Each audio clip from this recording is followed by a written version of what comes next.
Hey everyone, welcome back to Garnock Reviews. Today you join me again in Hilton Head Island, South Carolina, and this time we're checking out a 1997 Carver 400 Cockpit Motor Yacht. This is another new listing for Mark Ziegler Yacht Sales. And at the time of shooting this video, it was up for sale for $79,900. This would be a great boat to consider if onboard accommodation is a priority for you. Whether that's weekend cruising, if this is going to be like a holiday home, or you could even use this as a full-time live aboard. And with property prices as they are, you could think of this as buying a 2-bedroom apartment that just happens to have a free boat. And notice as she heads to the lock gate, there's not a puff of smoke to be seen from either of her engines, as the owners were heading out to enjoy another weekend on board. And this one measures in at 43 foot in length. She's got a maximum draft of 3.25 feet. She's got a beam of just over 13 feet. And an air draft of 18.5. My understanding is for the loop you need 19.6 or less, so technically she could be a great loop contender if that's something you're looking to do. There's several boarding points for this one, including on port and starboard midships, but you can also board this one by stepping on the bathing platform at the aft cockpit. And as I walk around to give you a view of the outside, I love not only how much boat you get for the size of the boat, but also how much boat you're getting for the price. This one's designed for cruising. You can use it for fishing, you can use it for diving, you can use it for liveaboard use, and so much more. The owners have enjoyed several seasons on board, but this one's now up for sale as the owners have purchased a replacement boat already, and they are willing to consider serious offers since their new boat will be getting delivered very soon. And as you step on the bathing platform to board this one, on the bathing platform is a large storage box. This is perfect for keeping your ropes and fenders in, shore power cable, things like that. I also liked how easy it was to get from the bathing platform into the aft cockpit. You see we've got a transom door, and this would be great if you've got young kids or pets on board, stopping them getting out. And this lower aft cockpit would be an ideal fishing spot, especially being as close to the water. Could be a nice quiet spot to enjoy either sunrise or sunset. And that sliding glass door you see leads into the owner's aft cabin. So from this aft cabin, it kind of feels like you're stepping out into a balcony, the way it's laid out. And on this lower cockpit, you'll see we've got a spiral staircase, and that leads up to the main deck level. And I liked how solid and secure this staircase was. It's obviously not an issue tied up in the marina on a day like this, but it certainly feels safe and secure if the boat was underway, or if you were out at sea. And when you climb those stairs, that will take you up to the aft deck, and this sits just behind the flybridge. And here you get the benefit of a solid hardtop overhead. We've got isinglass canopy covers around the side, and these can be rolled up or removed. And in the days when it's cold, wet and windy, you can keep these all dropped down and closed up, and everybody stays safe and dry on board. And out here we do have 2 chairs and a mini cockpit table, as well as a TV for entertainment. This is a great boat to enjoy with friends and family because there's so many different seating areas throughout. And on both the port and starboard side, there is actually a solid door that leads out to the deck, and these lock firmly in place in either the open or closed position. And as I make my way towards the bow, you can see that not only do we have deck space for walking, but you get solid handholds everywhere to grab onto. And this boat does come with mesh style covers for all the windows. The deck's got a non-skid surface on it, which is particularly handy if the deck is wet. And on the bow itself, we've got 2 large removable sun pads, which the owners have enjoyed using both in the marina and while the boat's underway. And on the bow itself, you see we've got a fender basket here, so somewhere to store the fenders without them being in the way. And we've got a Maxwell electric windlass, and this has got the 4 deck foot switches. And the primary anchor is a Simpson Lawrence anchor, but there is also a backup Danforth anchor on board too. And as I pan round and look aft, I think this boat has got a great design for it to be 25 years old. It certainly doesn't feel out of place in the marina. And if we go back to the aft cockpit, you'll see it's just a couple of steps up to the flybridge. And the helm position is pretty central to the boat, which I think is a great design feature. It's great for close quarter manoeuvring because you get perfect visibility. If you're into fishing, you're close to the aft deck, you can see what's going on behind you, and if you're into cruising, there's plenty of space up here for your friends and family to join you. And at the helm, you've got your main engine instrumentation, all your fuel and water gauges, pressure gauges, things like that. You have the Ritchie compass in the middle. This one's got a rudder angle indicator. You also have access to controls for things like the trim tabs on board. It's got the cigarette charger, which has got a USB adapter built into it, which is great for charging up mobile phones and things like that while you're underway.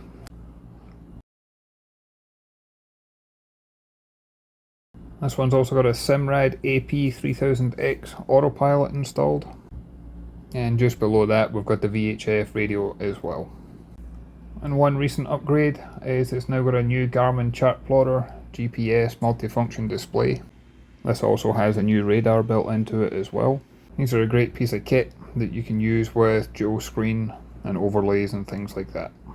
And as you can see here, the visibility from up here is fantastic.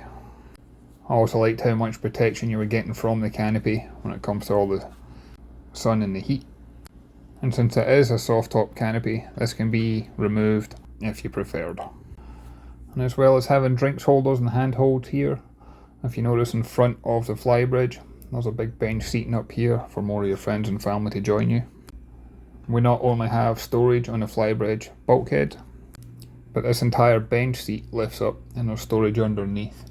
And the owners have currently been using that to store things like life jackets and emergency equipment since it's right next to the helm. The flybridge also has outdoor stereo speakers throughout, as well as courtesy lighting for you to enjoy an evening at anchor.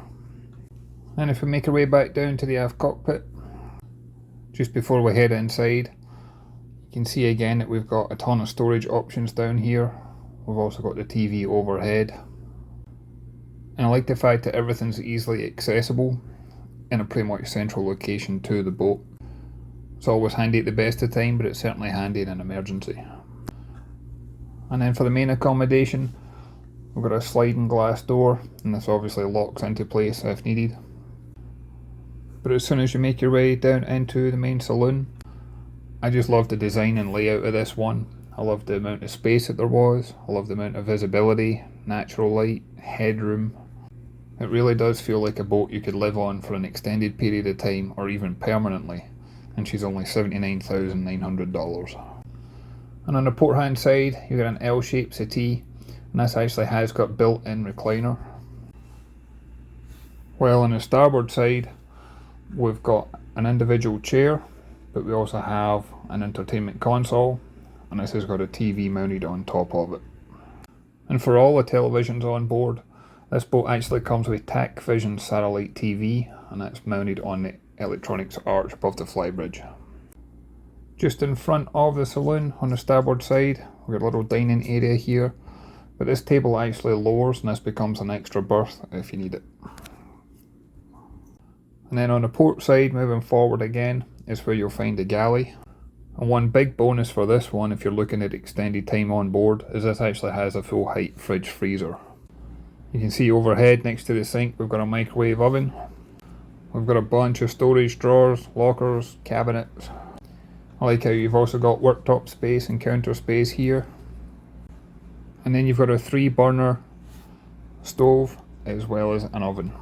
Moving forward again, on the starboard side is where you'll find the guest heads compartment. And this one's got a Sealand vacuum flush head. There's also a waste holding tank, and this comes with a deck pump out or a macerator pump. And I liked how much headroom and room there was in general to actually use the shower compartment in here. And then moving forward again, that takes you to the guest cabin on the bow. For it to be a guest cabin, I liked how much storage there was between the drawers under the bed, and then there is different locker space as well. This cabin does have the little portholes on the side of the hull, but it's also got the overhead hatch, which is great for both ventilation, but you can also use it in an emergency if needed. And you also have access to the anchor locker through this cabin as well, if you ever needed to get in there. And then if we make our way through the lower accommodation again, I'll take you to the owner's stateroom in the aft cabin. You access this here from a little passageway in the starboard quarter. And I was really impressed with the owner's stateroom in this one, especially for a boat of this size. As I mentioned earlier, you do have access through the sliding door to get out to the aft cockpit. You've got a ton of storage in this cabin. Those drawers, those lockers. There's also a TV mounted on the bulkhead. And regardless of how long you're planning on staying on board, this definitely feels like a live-aboard cruiser. And as you'd no doubt expect from a yacht like this, the owner's aft stateroom is actually ensuite. And again, I liked how much space was in here so that you can actually use the shower and the toilet on board. There's plenty of times I've been on board boats where it doesn't feel like you've got the room to actually use and enjoy it. And I also like the fact there's as much storage in this heads compartment for all your toiletries and personal belongings when you're on board. And finally, that takes us to the engine compartment. And on this boat, the engines are actually underneath the saloon.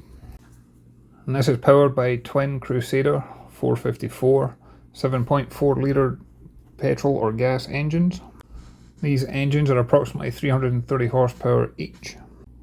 And when I was on board, they had just over 900 hours on the clock. This gives you a cruising speed somewhere around 18 knots. And you got 318 gallons of fuel in an aluminum tank. You get 81 gallons of fresh water and 36 gallon holding tank. And as well as the main engines, you're also looking at a 6.5 kilowatt Kohler generator. This is in a sound shield and it's got just over 600 hours on the clock. These engines have been serviced and maintained on a regular basis. And I've also had recently the exhaust manifold and risers have been replaced.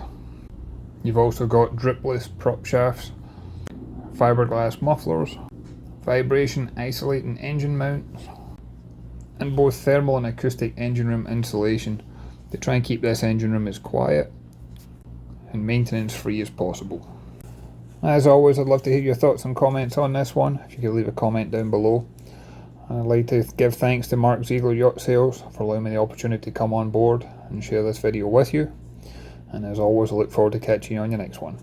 Thanks everyone.